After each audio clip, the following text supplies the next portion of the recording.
నమస్తే, నేను మీ సతీష్. వైఎస్ఆర్ కాంగ్రెస్ పార్టీ నేతల ఆర్తనాదాలు అనేటువంటి ఒక చర్చ అయితే కనుక ఏపీ రాజకీయ వర్గాల్లో విస్తృతంగా జరుగుతోంది. దీనికి ప్రధానమైనటువంటి కారణం ఏదైతే వల్లభనేని వంశీ మరి గన్నవరం తెలుగుదేశం పార్టీ కార్యాలయం పైన దాడి చేసినటువంటి ఘటనలో ఫిర్యాదుదారుడుగా ఉన్నటువంటి సత్యవర్ధన్ని కిడ్నాప్ చేయడంతో పాటుగా బెదిరింపులకు పాల్పడ్డారన్నటువంటి అభియోగాలపైన అరెస్ట్ అవ్వడం, మరి ఆయన పోలీస్ కస్టడీ కూడా ముగిసినటువంటి నేపథ్యంలో ఆయన్ని మ్యాజిస్ట్రేట్ ముందర హాజరుపరిచినటువంటి క్రమంలో ఆయన ఆర్తనాదాలు పెట్టడం, మరి ఏదైతే విద్వేషాలు, వర్గాల మధ్యన విద్వేషాలు రెచ్చగొట్టడంతో పాటుగా ప్రత్యర్థి పార్టీ నేతల్ని, వాళ్ళ ఇళ్లలో ఉన్నటువంటి మహిళల పైన కూడా బూతులతోటి పేటరేగిపోయినటువంటి పోసాని కృష్ణమురళిని కూడా అరెస్ట్ చేశారు. ప్రస్తుత ఉప ముఖ్యమంత్రి పవన్ కళ్యాణ్ గారిని, ఆయన వ్యక్తిగత జీవితాన్ని కూడా దూషిస్తూ బూతులు తిడుతూ ఆయన మాట్లాడినటువంటి కేసు పైన పోసాని కృష్ణమురళిని అరెస్ట్ చేయడం, ఆయన కూడా నిన్న విచారణ అనంతరం మ్యాజిస్ట్రేట్ ముందర హాజరుపరిచినటువంటి క్రమంలో పోసాని కృష్ణమురళి కూడా ఆర్తనాదాలు పెట్టినటువంటి ఘటన.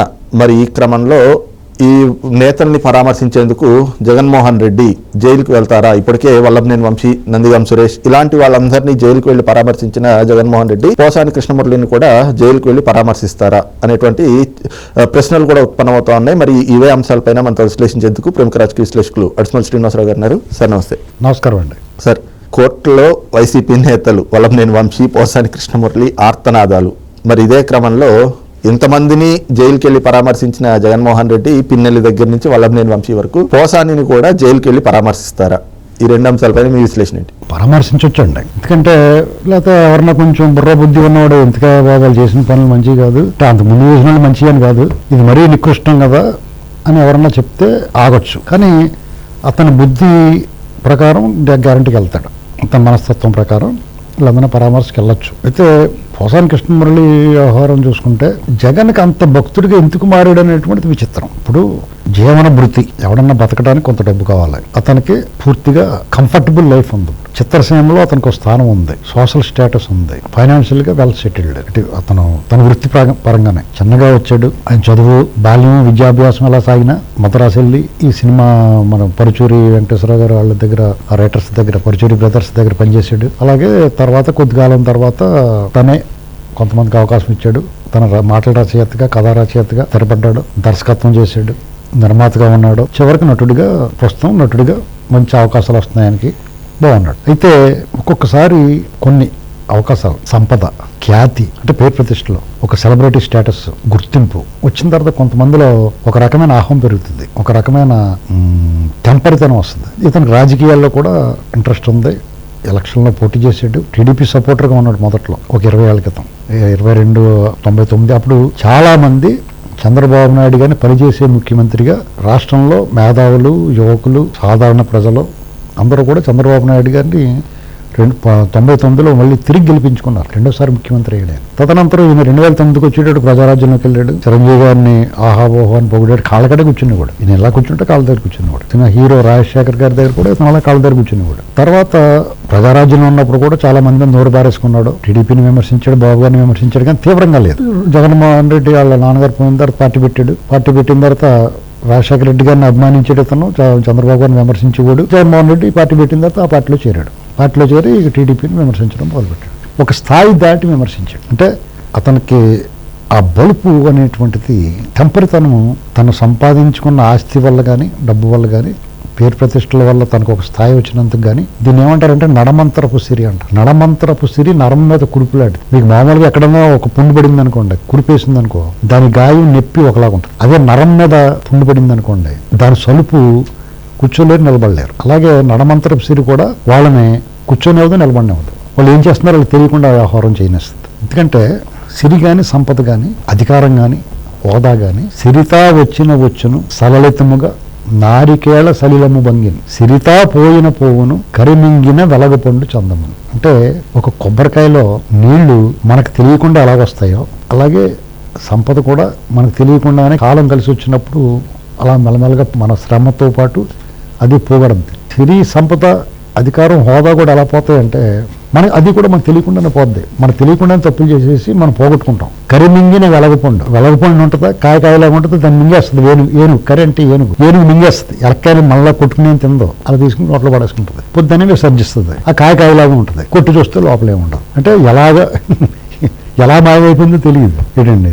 అలాగే సిరి కానీ, సంపద కానీ, అధికారం కానీ, దర్పం కానీ, హోదా కానీ అలాగే పోతాయి మనకు తెలియకుండానే. అంచేత ఇప్పుడు కూడా జాగ్రత్తగా అనవసరమైన విషయాల్లో ఎదటి వాళ్ళని నోరు పారేసుకుంటాం. కానీ ఇలా ఎంత జాగ్రత్తగా ఉన్న వాళ్ళకే ఒక్కొక్కసారి పొరపాటు జరిగిపోతూ ఉంటుంది, శాపం తగిలేస్తూ ఉంటుంది. అలాంటిది ఇలాంటి పాపాలు దుర్మార్గాలు చేసిన వాళ్ళకి శాపాలు అంటాడువా అనవసరంగా మాట్లాడుతుంటే. ఈ అధికారం జగన్మోహన్ రెడ్డికి అధికారం వచ్చింది, ఇలాంటి వాళ్ళందరికీ రెక్కలు విచ్చుకున్నాయి. నోటికి అద్దు ఆపు లేకుండా మారిపోయారు. నోటికి ఏం వస్తుంది, ఏం మాట్లాడుతున్నాం, మనం అన్నం తింటున్నాం కదా, ఏం మాట్లాడాలి. ప్రతి ఒక్కళ్ళది ఇలాంటి వాళ్ళు బ్యాచ్, ఈ బ్యాచ్ అందరితో కూడా డ్రైనేజీ మూత తీస్తే ఎలా ఉంటుంది అలా ఉంటుంది. ఏం మాట్లాడుతున్నారు వాళ్ళకి తెలిసి అవతలని ఎంత హట్టు చేస్తున్నాం అనేటువంటిది. చంద్రబాబు నాయుడు గారు వాళ్ళు కొన్ని పట్టించుకోరు వీళ్ళు మాట్లాడిని. వాళ్ళు ఇంకా గాయపడిలాగా ఇంకా కఠినంగా మాట్లాడితే వాళ్ళు ఎలా స్పందిస్తారు? అస్సలు స్పందించలేదు. చంద్రబాబు నాయుడు గారిని, లోకేష్ గారిని, బాలకృష్ణ గారిని, చంద్రబాబు నాయుడు గారి మిసెస్ భువనేశ్వర్ గారిని, బ్రహ్మణి గారిని కూడా మాట్లాడి అసలు ఎంత బడి తెగింపండి.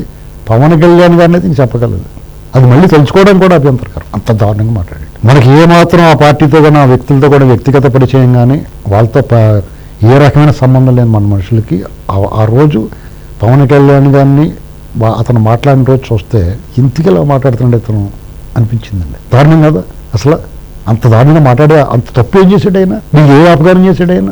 లకారాలతో సంబోధించాడు. అసలు అతనున్న సినిమాలో నీకు అవకాశం ఇచ్చేవారు. వాళ్ళ కుటుంబం అంటే నీకు ప్రేమ ఉంది, వాళ్ళ పార్టీలో నువ్వు నిలబడ్డావు, వాళ్ళు నిన్ను ఎప్పుడు బాగా చూసుకున్నారు. చిరంజీవి గారి దగ్గర నువ్వు ఎంతో కాళ్ళ దగ్గర కూర్చున్నావు. ఒక రకంగా చెప్పాలంటే వాళ్ళు ఎప్పుడు కూడా పత్రికాముఖం, నీ పర్సనల్గా ఏమైందో వాడికి తెలియదు. పత్రికాముఖంగానే పబ్లిక్లో కానీ ఏ రోజు నేను పల్లెత్తి మాట అనలేదు వాళ్ళు. ఎంత మాట ఏమీ అనలేదు. వన్ సైడ్గా వాళ్ళ మీద దాడి చేయటం అంటే అది తగుద్దా ఎవరికైనా అండి? అందరూ బాధపడరా? సంబంధం లేదు. వాళ్ళకి అభిమానులు అలాగే కోపం వస్తుంది, ఆ పార్టీ వాళ్ళకి అలాగే కొట్టి చంపేయాలనిపిస్తుంది వాళ్ళకి. కానీ నీకు నాకు మన్నాటి వాళ్ళకి కూడా ఏంట్రా ఇలా మాట్లాడుతున్నాడు అనిపించుతా. అదే ఇవాళ ఆ రోజు చేసిన పాపం ఇవాళ శాపమే అంటాడుతూ ఉంటుంది. ఇప్పుడు ఆ ఇంట్లో కుటుంబ సభ్యులు పిల్లలు ఉన్నారు, వాళ్ళ భార్య ఉన్నారు, వాళ్ళకే తప్పు తెలియదు.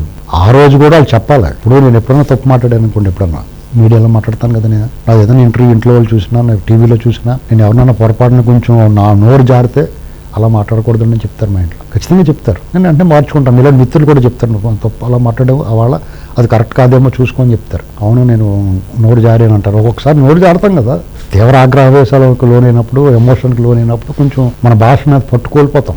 మన మాట ఏం మాట్లాడుతున్నామో కూడా మన అదుపు ఉండదు. అది చాలా ఎక్స్ట్రీమ్ కండిషన్స్లో జరుగుద్ది. అయినా సరే ఎప్పటికప్పుడు దాన్ని అదుపులో పెట్టుకునే ఉండాలి. మన పబ్లిక్లో మాట్లాడుతున్నప్పుడు, మనల్ని 10 మంది ఫాలో అవుతున్నప్పుడు, మనం ఏం మాట్లాడుతున్నామో అని అబ్జర్వ్ చేస్తున్నప్పుడు, మన అభిప్రాయం జరుగుతున్న ఘటనల మీద కానీ, సంఘటనల మీద కానీ, ఇష్యూస్ మీద మనం ఏమనుకుంటున్నామో తెలుసుకోవాలనుకున్నప్పుడు చాలా జాగ్రత్తగా మాట్లాడాల్సిన బాధ్యత లేదండి. పైగా అతను కొన్ని పదవులు పొందాడు, పార్టీ వ్యక్తిగా ఉన్నాడు, సెలబ్రిటీగా ఉన్నాడు, పాపులారిటీ ఉంది.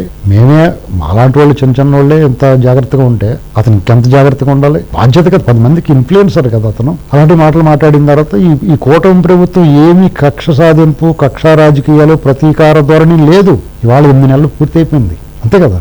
అది ఒక 6, ఇది ఒక 2, 8 నెలలు కంప్లీట్ అయిపోయింది. అంటే 4వ నెల వస్తే 8 నెలలు కంప్లీట్ అవుతుంది, 9వ నెలలోకి వెళ్తారు వీళ్ళు. ఇతను అసలు టచ్ చేశారా? ప్రభుత్వం మారిన వెంటనే నేను అన్ని మానేశాను, అన్ని ఆపేశాను, రాజకీయాలు వద్దునా కానీ ఇంట్లో పడుకుంటాను అన్నాడు. నీకు జ్ఞానోదయం ఏమైంది అనుకున్నారు జనం. మరి మళ్ళీ ఈనాడు రాఘోజీరావు గారిని, టీడీటీ చైర్మన్ నాయుడు గారిని ఎన్ని మాట్లాడాడు కదా, వదరేవు కదా, నోరు జారేవు కదా. తర్వాత జగన్మోహన్ రెడ్డి పుట్టినరోజు, జన్మదినం, నీకు ఆ పార్టీ వాళ్ళు అందరికీ కూడా జగన్మోహన్ రెడ్డి పచ్చి స్వార్థపరుడు, పెత్తందారు, అతను అవినీతిపరుడు, అక్రమార్జనకి అలవాటు పడినవాడు, అరాచకవాది, ఈ ప్రజాస్వామ్యంలో రాజకీయాల్లో అసలు ఉండకూడని వాడు, అతని భావజాలం ప్రజలకి మంచినీటి బావిలో విషం కలిపినట్టు. అతను వైఖరి తెలిసిన తర్వాత సాధారణ ప్రజలు తెలుసుకుని అతను ఆచూకీ ఆనవాళ్ళు లేకుండా తోసేస్తే నువ్వు ఇంకా నిన్ను ప్రేమిస్తున్నానంటావేటి? నువ్వు గజగజ వణికెత్తా అన్ని మానేశానన్నావు. ఈ ప్రభుత్వం వచ్చింది, రెడ్ బుక్ అంటే నువ్వు వణుకు పట్టుకుంది. అయినా లేని చేయకపోయినా సరే నువ్వు అన్ని మానేశాను బాబు అని కూర్చున్నావు. ఏమీ చేయట్లేదులే, ఏమీ చేయలేరులే, మళ్ళీ ఆయన వస్తాడన్న లెక్కలో నువ్వు ఉన్నావు.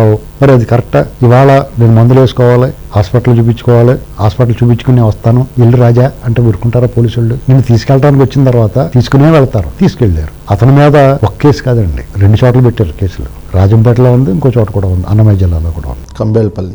అది కాకుండా రాష్ట్రంలో కుప్పం నుంచి శ్రీకాకుళం దాకా, ఇచ్చాపురం నుంచి అనంతపురం, చిత్తూరు జిల్లా దాకా అన్ని చోట్ల, అన్ని నియోజకవర్గాల్లో ఇంచుమించుగా కనీసం 100 కేసులు ఉంటాయి. ఇప్పుడు ఉంటారు కదా మనోభావాలు. నిన్నేమనకుండా జగన్మోహన్ రెడ్డి రాజకీయ వైరం, రాజకీయాల్లో ఉన్న విభేదాలని అనుసరించి వాళ్ళ విమర్శలకి నీవు స్పందించి నువ్వు ఈ రకంగా తీవ్ర పదజాలంతో అవతల వాళ్ళు బాధపడేలాగా గాయపడేలాగా వాళ్ళందరి మీద నువ్వు విరుచుకుపడ్డావు. మరి పవన్ కళ్యాణ్ గారికి అభిమానులు ఉంటారు, ఆ పార్టీ సానుభూతి పరులు ఉంటారు, అలాగే టీడీపీకి చంద్రబాబు గారు కుటుంబానికి, రామారావు గారి కుటుంబానికి అభిమానులు ఉంటారు, వాళ్ళు సానుభూతి పరులు ఉంటారు. వాళ్ళందరూ కూడా తలకో చేతులు పెడతారు. ఇక నిన్ను విడిచిపెట్టి నువ్వు బయటకు రావడానికి చాలా కష్టపడాలి. ఇది అవసరమా ఏంటండి? ఈ స్థాయికి వచ్చిన తర్వాత, సెటిల్ అయిన తర్వాత ఇది అవసరమా? ఆ కుటుంబం, ఆ పిల్లలు, రేపు వాళ్ళ భవిష్యత్తు ఎవరైనా సరే నీ తాలూకాలు అనగానే కొంచెం దూరంగా ఉంటారా? ఇది పరిస్థితి. కాబట్టి ఇది తెలుసుకోవాలి. కొంతమంది ఒళ్ళు దగ్గర పెట్టుకుని మన మాట్లాడుతున్నప్పుడు నువ్వు విమర్శించు, విధానాల పరంగా విమర్శించు, తీవ్రంగా విమర్శించు. ఆడు దొంగతనాలు చేస్తాడు, దొంగ అని చెప్పి తప్పులేదు, అనకూడదు, దొంగ అనే అనాలి.